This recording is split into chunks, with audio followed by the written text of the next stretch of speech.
राम राम बेबे सारिया ने। राम राम। एक बात सुनो बेबे, एक राजा था और वो घना बुद्धिमान था और बूढ़ा हो गया और उसका बेटा जमा छोटा सा। सारे आनू चिंता रंदे, अब तू तो बूढ़ा हो गया, अतरा तो टाइम को डबे भी आ सका है और बेटा तेरा छोटा है, इब राजकाज संभालन खातर यूस है कौन है। तब क्या करना चाहिए। हाँ तो एक है ना उसका दीवान था जिसको घना भरोसा करया करता, वो बुलाया ने बोला भाई मेरा तो टाइम को डब्बा भी आ सका है और मैं तो बीमार हूँ चल रहा हूँ और मैंने सबसे ज्यादा भरोसा तेरा पे है। ये बोला खजाने की 8 चाबी है, ये 8 चाबी तू ले ले। अरे इतना मेरा बेटा राज करने लायक नहीं हुआ ना, इतना तो इस राजकाज ने तू संभाल। जिस दिन मेरा बेटा राज करने लायक हो जाए ना, उस दिन 7 चाबी तो मेरा बेटा ते दे दिए और 8वीं तू रख ली। जब इन्हें बोले आप राज कर देना 5 साल हो जाए ना, जब ये 8वीं चाबी दे दी। बोला ठीक से। और वो जो उसका दीवान था पे वो भी गणा है बढ़िया भरोसे वाला आदमी था, तो उसने न्यू करा। इतना उसका बेटा बड़ा न्यू है ना, इतना उसने अपना वो राजकाज बड़ी ईमानदारी तो संभाला। और जब उसका बेटा सिंहासन पर बैठ गया राजकुमार, जब उसने 7 चाबी सौंप दी और इतना उसकी देख रेख घनी बढ़िया तरिया करी और 8वीं चाबी अपने दौरे रख ली। तो फिर यू मारा ऐसा सौदा हो चाहे कोई भी हो, जो और मंत्री थे ना उन मंत्रियों में तो एक कति चुगलखोर मंत्री था और वो उस दीवान तो जड़ा करता, सारी बागडोर इसका हाथ में है। उसने उस राजकुमार के कान भरने शुरू कर दिए। नु बोला 8वीं चाबी दो रहा तेरे तो देता को नहीं। तो बोला यू जाल साजी कर रहा है। तो छोटी उम्र का था राजकुमार, उसने दिन दुनिया का क्या ज्ञान है। उसके मन में वही बात बैठ गई, 8वीं चाबी दो रहा है इसने दी को ना मेरे थे। तो जाको दीवान तने बोला 8वीं चाबी मेरे को चाहिए। वो बोला बेटा मेरे पास है 8वीं चाबी, लेकिन तेरे पिताजी नु का कर गए थे जब तेरा 5 साल हो जाए ना राज संभालते ने, जब यह चाबी दिए तो मैं चाबी जब दूंगा। तो उसका इतने कहते हैं थम्बा से अब भाई तू 5 साल 5 मांगी गोपरी हवा बढ़ रही ने बोला मैंने तो बचाइए। तब उसके क्या चल रहा थे, वो तो राजकुमार था। उन्हें बोला ले बेटा वो 8वीं चाबी भी दे दी। तब उसने वो 7 चाबी लाकर तो पहले ताले खोल लिए थे, उनमें तो खजाना भरा पड़ा था राजकाज का। आज जो 8वीं चाबी खोला ना, वो कमरा कति खाली देखकर राजकुमार तो सहम गया। और मैं तो खजाना ही भरा पड़ा था, इसमें तो कुछ भी नहीं। तो फिर देखा तो उसमें एक दीवार पर एक लड़की का चित्र तस्वीर लग गई और वो राजकुमार उस तस्वीर का देखा और देखता देखता उस तस्वीर पर मोहित हो गया। मोहित होकर पीछे दीवान खड़ा खड़ा देखा। तो वो राजकुमार बेहोश होकर पड़ गया है। बेहोश होकर पड़े पाछा जो दीवान था उसने उसका जल के छिट्टे दिए, थोड़ा उसो दिमाग गया, ठा कर ले आया लुटाया। 1 दिन बीता 2 दिन बीते, राजकुमार का तो बहम हो गया। नो बोला ओ नो मन है ना या लड़की मिलनी चाहिए, चाहे कितने भी मिल लो। इब दीवान ने भी नू ना बेरा अग भैया किस कौन सी लड़की की तस्वीर है कितने देखिए ना। अतः ने बोला चाहे कितने तो ढूंढो, इस लड़की ने ढूंढो, मन ने इस लड़की तो शादी करनी है। राशा चढ़ गया। तो भी दीवान ने सोचा कि इसका पिताजी तेरे ऊपर सबके में सौंप कर गया था, करना तो इसकी रक्षा करनी पड़ेगी चाहे क्यों करे भी करे। हाँ तो उसने तो अपना ठीक सा बोला भाई एक तो जहाज तैयार कर दो और उसमें अपना इन मंत्रियों ने बैठा दो और जितनी चीज अपना दूसरे राज्य में भाई बेचन की हम जहाज में भर दो। एक किस्म तो बोला मैं तो व्यापार करण के नाम का जाऊंगा। तो जहाज भर लिया और अपने वो मंत्री ले लिए और चल दिया अपना जहाज लेकर।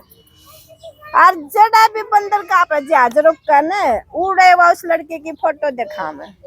अब भैया लड़की है, किसी ने देखी है इस टाइप की लड़की? सब नाच जा, फिर अपने जहाज नाग चल दी कर दे, फिर अगले बंदर गाह पर रोकते हैं भाई, फिर फोटो दिखावे या लड़की देखी है आने बड़ा भाई। फिर कति गणिया दूर पहुंच गए एक और बंदरगाह पर, उड़ा जहाज रोक क्या, उड़ा उतरे, दिखाई फोटो या लड़की देखी है। तो उस राज्य के लोग बोले या तो भाई हमारी राजकुमारी है, हमारे राज्य में है या तो। बोले अच्छा। हाँ तब बेबे उड़े अपना बंदरगाह पर जहाज रोक दिया। जहाज रोक के पाछे वो तो सियाना आदमी था, उम्र का पड़ाव पार कर रहा था। अतः पहले तो है ना उस राज्य में गया, और उस राज्य में उस राजकुमारी के बारे में सारी छानबीन करी के इसके पिताजी का नाम है, के राजा का नाम है, किसी लड़की है, किसा व्यवहार है, सारी छानबीन कर ली। और छानबीन करके फिर उस राजा दौरे चले जा, उस लड़की के पिताजी दौरे ने बोला देखो हम आए हैं व्यापार करने खातिर, हम नाड़ व्यापार करने की परमिशन दे दो। तो उस राजा ने भी दे दी परमिशन। तो कुछ दिन तक वो उड़ा रहा, तो उड़े की सारी छानबीन काट ली। तो फिर कुछ दिन पाछे भी अपने मंत्रियों ने बोला भाई जो हम काम आए थे चालू हो गया, अपना लेकर जाएंगे। आगे तो आगे उस राजकुमार दौरा, राजकुमार तो बता दी भाई जो फोटो में दिखी थी ना लड़की राजकुमारी, तो वह सी फोटो में दिखा थी उससे भी कई गुना सुंदर है, सुशील है। हाँ तो राजकुमार तो बोला फिर चलो मैंने मिलाओ, मैंने तो उससे शादी करनी है। हाँ तो बोला ले भाई यो भी करेंगे। हाँ तो बेबे फिर है ना अपना कर जहाज तैयार, रोए बकरी का जो सौदा था जहाज में भरकर मंत्रिया ने लेकर राजकुमार ने फिर चल दिए। तो उससे बंदरगाह पर जाकर अपना जहाज रोक क्या था। फिर उस राजा दौरे गए में राजा तो यो अपना राजकुमार मिलाया, बोला जी यू है हमारा राजकुमार है, आराम ना व्यापार करना है, व्यापार के हमने अनुमति दे दो। फिर उसने पे परमिशन दिवाई। तो राजा उस राज्य का राजा बोला ठीक है भाई कर लो व्यापार, करने लग गए। तो उन्हें पता चल गया अब जो वह राजकुमारी थी ना उसे नए नए खिलौना का बड़ा शौक था। तो वह उससे खिलौने ले जाकर दिखावे। तो वह बड़ी खुश होकर देखे। तो राजकुमार उसने बोला ये तो कुछ भी खिलौने को ना, खिलौने देखा तो हमारा तो जहाज भरा पड़ा है, आज हमारे जहाज में दिखावेंगे।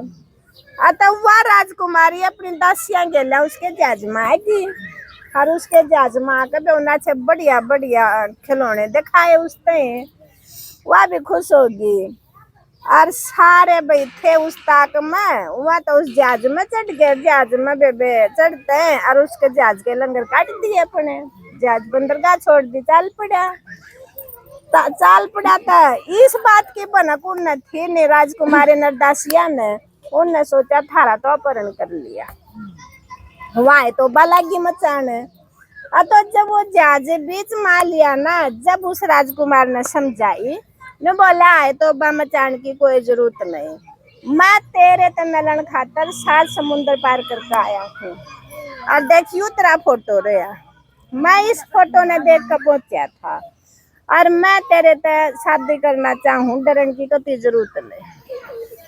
बेन्यू होते उनने भी आए तो बंद कर दिया, और उस राजकुमारी का भी वो पसंद आ गया। तो पसंद आए पाचा फिर वो शांत होकर चलन लग गए। तो जो ये दीवान नहीं था गेल्या उसका, वो दीवान बैठा बैठा सोचा देखो तो गजब जोड़ी है, कितना सुंदर राजकुमार है, कितनी सुंदर राजकुमारी है। और भाई भगवान उनका दीवान बोला बेबे भगवान है ना इनकी जोड़ी पार तारे, बड़ी सुंदर जोड़ी है। आता बेनू बैठा बैठा सोचो दीवान इतना नु का है, एक तोता में ना उड़काए, और वह वो जो जंगला था जंगले पर बैठ गए। और नु का जो दीवान था ना वो इन पक्षियों की आवाज पछाना करता, एक आधा पछाना करे। आता वह नन्ना है ना उसको तन्नू कहने लगी, मेरा तो है ना यहाँ मन नहीं लग रहा, कुछ टाइम पास करना तो को कहानी सुना दो ना मैंने। तो तान्यू बोला क्या कहानी सुनाएगी और नहीं, या कहानी तेरे आगे घटन लग रही, यह कहानी देख लेना। बोला यह कौन सी? बोला देखियो राजकुमार राजकुमारी की कितनी सुंदर जोड़ी है। आज यू राजकुमार 3 दिन पाछा मरण आला।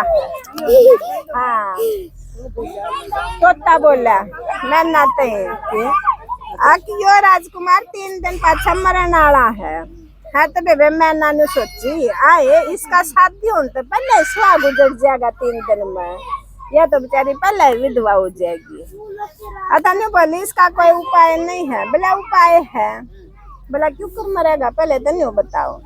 बोला भी 3 दिन पाछा अपनी बंदरगाह पर पहुंच जाएंगे, लंगर डाल लेंगे और उड़ा बोला इस राजकुमार ने लेन खातर इसके घोड़े आवेंगे, इसके सैनिक आवेंगे भाई। और जो घोड़ा होगा वो राक्षस के रूप में होगा। जैसे यू घोड़े पर बैठेगा घोड़ा भाग जाएगा और घोड़ा बीच समुद्र में इसने घेर देगा और यू मर जाएगा। हाँ बोला यू मर जाएगा। बोला फिर इसका कोई उपाय नहीं। बोला उपाय है। बोला के है? बोला जब उस घोड़े ने कोई इस दौरा पहुंचने तो पहला उसका धड़ काट देना तो घोड़ा ही मर जाएगा। बोला फिर यह बात किसी को बताना नहीं। बोला जब यह बात इन पता चल गई ना तीसरा जो आदमी बतावेगा वो बताते बोला पत्थर का बन जाएगा उसका 1/3 हिस्सा। तो बे दीवान बैठा बैठा सोना अब तू तो बता भी नहीं सकता और तूने इसके पिताजी का वचन भी नहीं माना कि इसकी रक्षा करनी, क्या कर सकता है। तब बड़ा उदास हो गया और उन जहाज में घूम ध्यान देखा तो नहीं देखा किसी गजब जोड़ी है। हाँ तो उड़ गए फिर वो तोता मैना।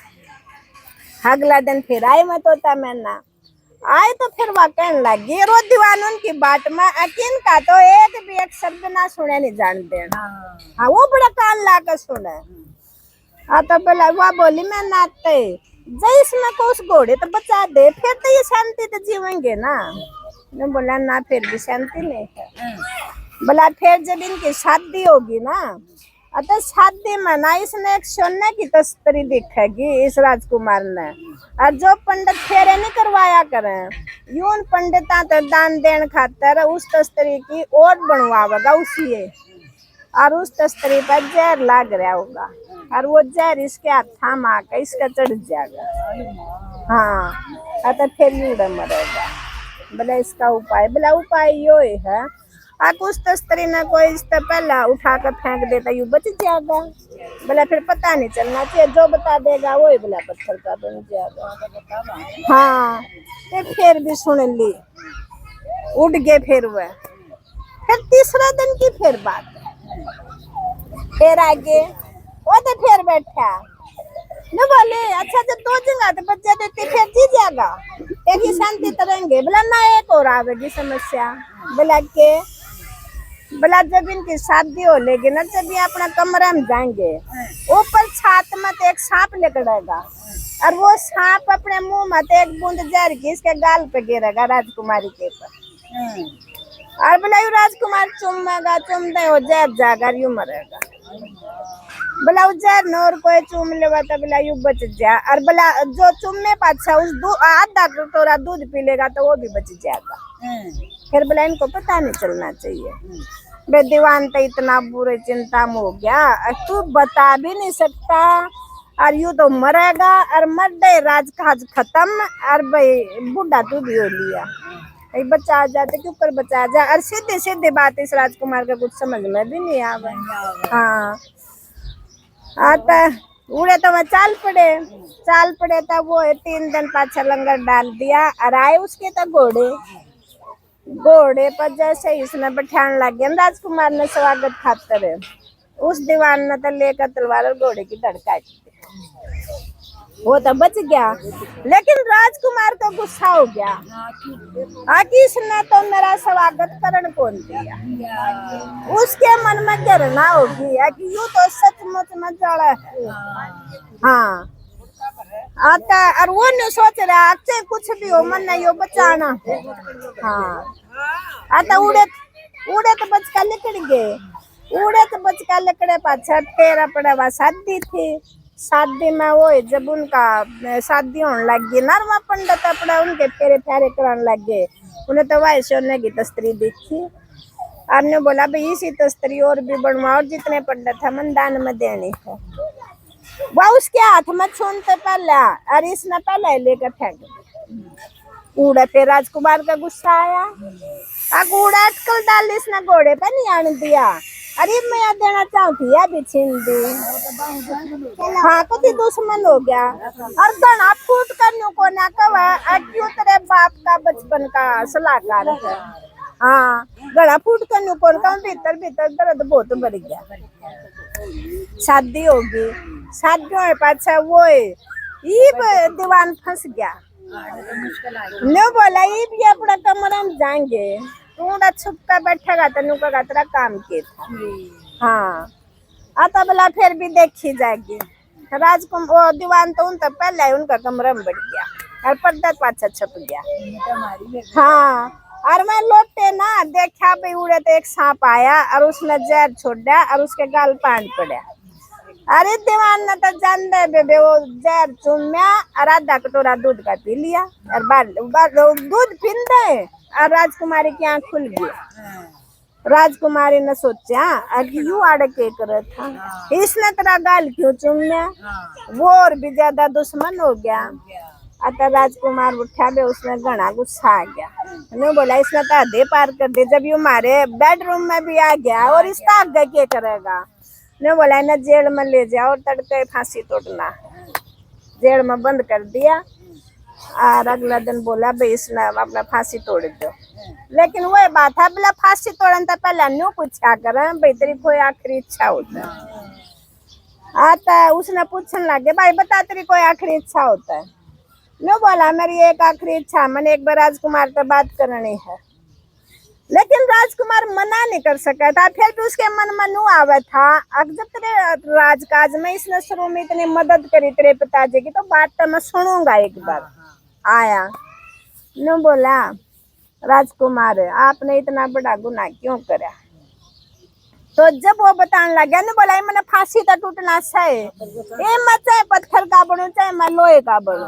हाँ न्यू बोला पहले हाँ हाँ न्यू बोला पहली घटना तो भाई बात है मैंने जब घोड़े का सिर काटा। दूसरी घटना भाई बात है जब मैंने सोने की तस्वीर खींची। तीसरी भाई घटना यह है जब मैंने मुंह चूम्या। अगर मैं ये बात आपको पहले बता देता तो मैं पत्थर का बन जाता।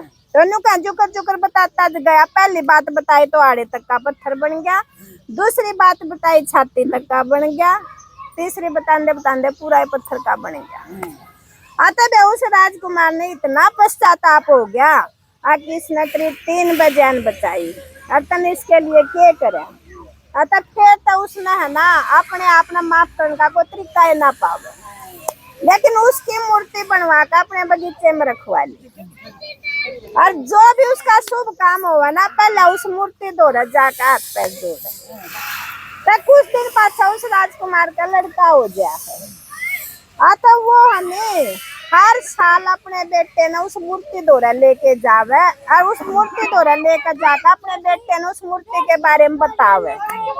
अब देखी इसने तेरे दादा की इतनी मदद करी, हमारी इतनी मदद करी और मेरे तो इतना बड़ा गुनाह हो गया। अब जो मैं इसलिए ये पूछू हूँ लेकिन मैंने जीते जिसकी बात नहीं मानी। तन्नू कहते कहते वो 3 साल का बालक हो गया। तो जब तीसरी बार गया नहीं वो तो तोता में ना फेर आगे उड़े। हाँ और उड़ा घूमते घूमते बैठे अन्नू बोले देखिए कहानी का तो हमने दे रहा है, फिर यह कहानी का भी राजा पश्चाताप क्यों कर ये अपने मन में गलाने तो बहुत मान रहा है, फिर पश्चाताप क्यों कर है। तो इतना यू भी राजकुमार जो पक्षियों की आवाज पहचानने लग गया। तो तोता बोला जय यू अपने बेटे का यो सिर काट कर और बलि दे देना और उसके खून तक इस मूर्ति में धो देता यू जी जाता। हाँ लेकिन फिर राजकुमार ने सोची जब इसने तेरे लिए करा है बालक तो तेरे और भी हो जाएंगे। अपने बेटे का सिर काटा और उस खून तक वह मूर्ति धोई और मूर्ति धोते वो तो जी गया तो उसने तो नया जिंदगी मिल गई। और फिर उन्हें भगवान तक प्रार्थना करी तेन कह लड़का भी जिंदा हो गया। तब उसने है ना देखे अपना है ना जो ईमानदारी निभाने खातर फर्ज निभाने खातर जितना उस राजकुमार खातर करे ना इतना आदमी को कर नहीं सकता। और रिश्ते में ना कोई बदला बदली नहीं होता, रिश्ते तो अपने मन से निभाए जावे हैं। वो अपने मन से निभा रहा था और उन्हें अपने मन से निभाया था। फिर तो राजकुमार का भी समझ में आ गई, तो राजकुमार ने भी अपने बेटे की भी बलि दे दी उसने बचाने।